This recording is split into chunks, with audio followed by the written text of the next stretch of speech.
Hi, Mystery Recapped here. Today, I'm going to explain a badass motherfucking anime adaptation called Full Metal Alchemist. Spoilers ahead, watch out, and take care. The movie is based in a fictional town of Rizembul, where people practice a rare form of art known as alchemy. Using this art, one can mold common metals like iron and cobalt into precious ones like gold. There are also people who use this art for transmutation, that is, to resurrect dead humans. However, it is not safe at all. Rumors say that if the procedure goes south, there are grave consequences. I heard one guy even lost his dick one time. In the first scene, we are introduced to the Elric brothers, Edward and Alphonse, who have been self-learning alchemy from a young age. They mostly use books from their library to carry out their experiments. One day, they prepare a toy and happily show it to their mother, who congratulates them with a warm hug. However, after they leave to play, she unexpectedly passes away due to a cardiac arrest. The boys now have no one to look after them, and their days start turning into desperation. So, not willing to give up on their mother, Edward comes up with an idea. He mentions that using the alchemy book, they can practice transmutation on their deceased mother and bring her back. Alphonse, who has heard rumors about the scary consequences, thinks that it is a bad idea, but when Edward reassures him that there is nothing to worry about, he agrees to help. In the next scene, the two brothers start their preparations. They gather all the ingredients as per the book and place them at the center of the transmutation circle. As soon as they begin chanting the ritual, a dangerously large amount of energy starts forming around the house, which eventually turns into a vortex. At this point, the brothers finally realize that their experiments has gone awry, but it is too late. The vortex ultimately rips their house off and destroys everything in sight, even their dicks. Maybe. The movie then fast forwards by 20 years. An all-grown-up Edward is chasing after a priest with a mysterious red stone. It is revealed that the magical rock is capable of performing alchemy without the help of any ingredients. Hence, when the priest is cornered, he uses the stone to unleash stone pillars, forcing Edward to retreat. Following this, he summons several terrifying monsters from the underworld, and Edward also conjures up his magic spear, revealing that he has become a master alchemist. Right then, a giant armored figure appears and starts beating up the monsters one by one. He uses his immense strength and throws them around like rag dolls, but in the process, his helmet gets knocked off. Surprisingly, the armor has no head, and his body is completely hollow from the inside. Meanwhile, Edward finishes off the rest of the monsters and reveals that he too has prosthetic limbs. He then mentions that because of this trait in his body, everyone calls him the Full Metal Alchemist. The terrified priest tries running away from there, but Edward eventually catches up to him. He then strikes the priest with his prosthetic arm, causing the latter's red stone to get knocked off. Just when it appears as if he has completed his mission, the military, led by Colonel Mustang, arrives and apprehends both of them. Edward begs for the rock, which he calls the Philosopher's Stone, but Colonel Mustang quickly showcases that it is a fake. This devastates Edward, as he has been looking for the real one for years. Meanwhile, the armor also arrives and reveals that he is none other than Edward's younger brother, Alphonse. He did lose his dick. He tries to comfort Edward, but due to the distraction, the priest manages to get away. Later, everyone heads to the military base where Colonel Mustang argues that there is no such thing as a Philosopher's Stone. You gotta stop talking about that Harry Potter shit. The one that they encountered earlier was simply an amplifier, which has no transmutation ability at all. However, Edward is still hopeful that the real stone is out there somewhere. He is desperately looking for it so that he can regenerate his brother and also his lost limbs. After the meeting, as Edward is preparing to head home, he meets his childhood best friend, Winry. She mentions that she learned about him through the news and now wants to help him in his mission of finding the Philosopher's Stone. Elsewhere, the priest reaches a dark room where a trio of magical gangsters are waiting for them, led by the ferocious leader Lust. The group has two other members, Envy, a tall being who can transform into anyone, and Gluttony, a fat human who has the ability to devour anything. It turns out that the priest was sent on an errand, but since he couldn't get the job done, Lust is furious. Hence, as a punishment, she extends her claws and impales him brutally. Once the priest is dead, Gluttony swoops in and eats him. Meanwhile, Edward is trying to get some sleep, but he keeps on having visions about the incident from 20 years ago. Right after the failed transmutation process, Edward is brought to the Gate of Truth, where all knowledge of the universe lies within. Then, the gate suddenly opens, and he is sucked inside by some creepy tentacles. Oh, Japan. Edward is sent flying through the universe, and at one point, he sees his mother in the distance. He desperately tries to reach out to her, but the next second, he is again brought outside the gate. However, now Edward has vast knowledge of alchemy and how to use it without the books. Right then, a transparent deity appears and introduces himself as God.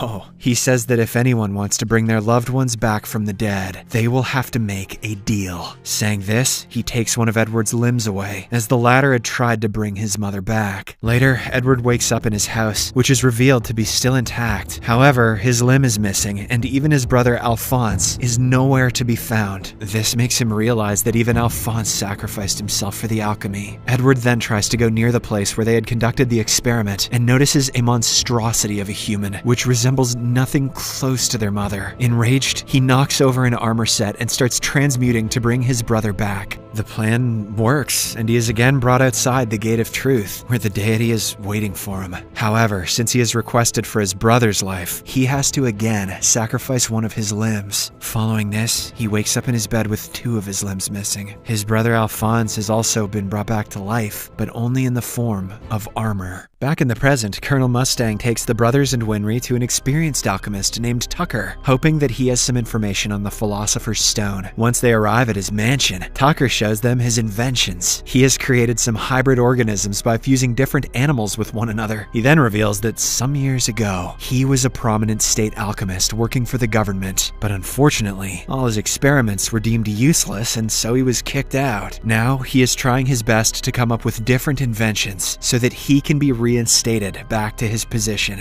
Somehow I don't think inventing Cat Dog is going to do that for him. In the next scene, Tucker and Edward have a private meeting where the latter reveals his entire story and why he is after the precious stone. Tucker mentions that while he doesn't know its exact location, he will definitely help in retrieving it. Following this, Edward and Winry board a train to another city. They are attempting to meet Dr. Marco, another scientist who apparently knows about the Philosopher's Stone. Unfortunately, their first meeting is very hostile, as Marco mistakes them for bad guys and points a gun at them. In response, Edward tries to calm him down, but ends up knocking him out. When Marco regains consciousness, he refuses to talk about the Philosopher's Stone, saying it's for their own good. Just then, he notices something wrong and shoots at the window. It turns out that the deadly woman, Lust, was spying on them all along. She slowly approaches the trio, and despite getting shot multiple times in the chest, does not stop. At last, she pins everyone to the wall, using her extended claws, and then fatally stabs Marco. Whoops, thought he was wearing plot armor like you guys. Once she leaves, Marco, using his last breaths, tells Edward that the truth about the stone's origins can be found in Laboratory 5. This is apparently a secret building that is being used by the military. Edward tries to find out more about it, but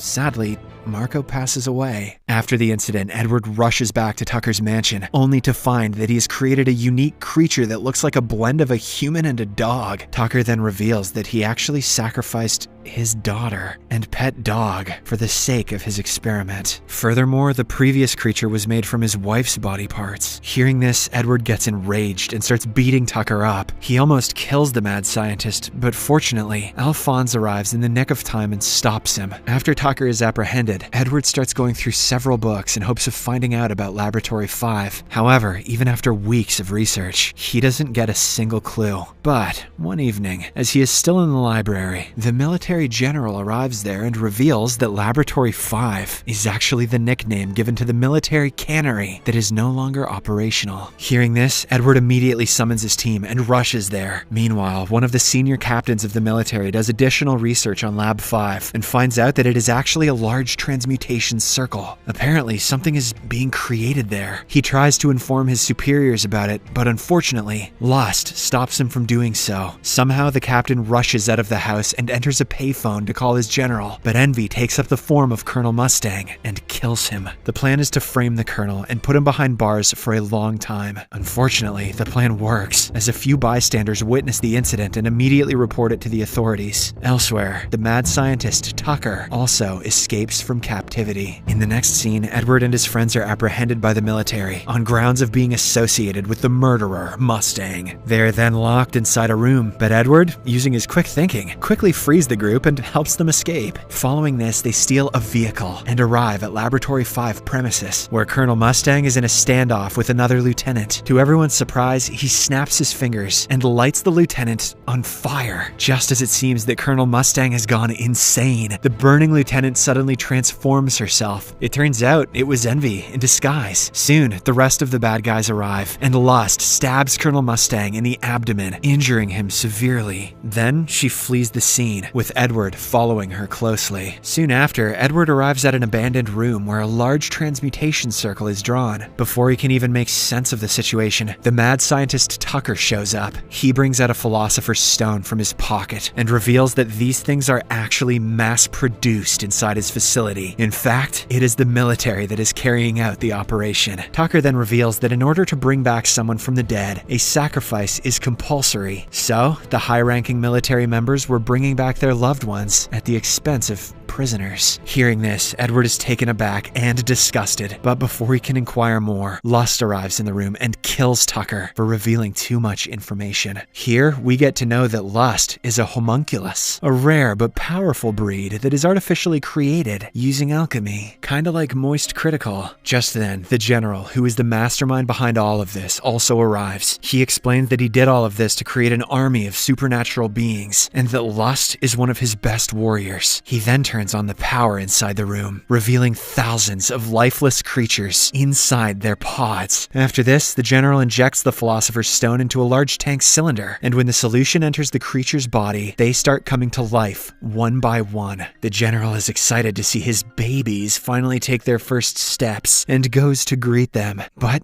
to his dismay, they immediately corner him and start tearing him up. At the same time, the Colonel, Alphonse, Winry, and the other generals also arrive at the room and team up with Edward to take down the monsters. At first, they are easily outnumbered, and it appears as if they are going to be killed. But then, Colonel Mustang figures out that in order to finish off the creatures, they have to strike their heads. Using this technique, the group eventually starts making some kills. However, the creatures just keep on coming, so Edward and his team are forced outside. There, the battle continues, as Lust and her goons also show up. Colonel Mustang, who is still reeling from the earlier injury, somehow manages to conjure up all of his strength and unleash a deadly flame, which burns Envy and eventually kills him. After this, the Colonel turns his attention to Lust, but all of his attacks are futile. She keeps regenerating her body, even after being critically impaled through the chest. As Edward and the Colonel look on in astonishment, Lust reveals that she has a Philosopher's Stone embedded within her chest. This is why she has incredible strength and healing abilities. Unfortunately for her, she reveals the exact thing that she shouldn't have. Edward, Alphonse, and the Colonel gang up on her and unleash several attacks, and when she is distracted, the Colonel rips out the stone from her chest, killing her instantly. Meanwhile, Gluttony watches all this go down from a distance. Realizing that his comrades have been killed, he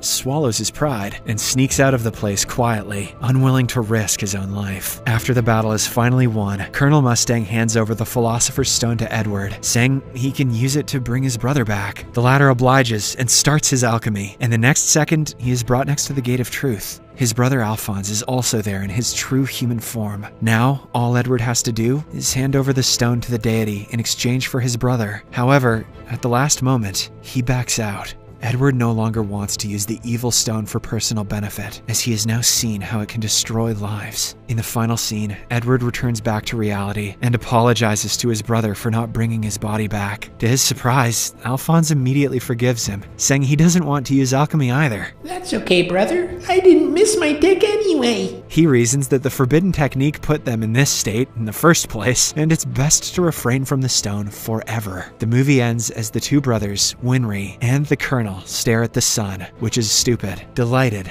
that they have rescued Earth. Subscribe for more videos like this, turn on notifications, and leave a like to help the channel out. Thank you for watching.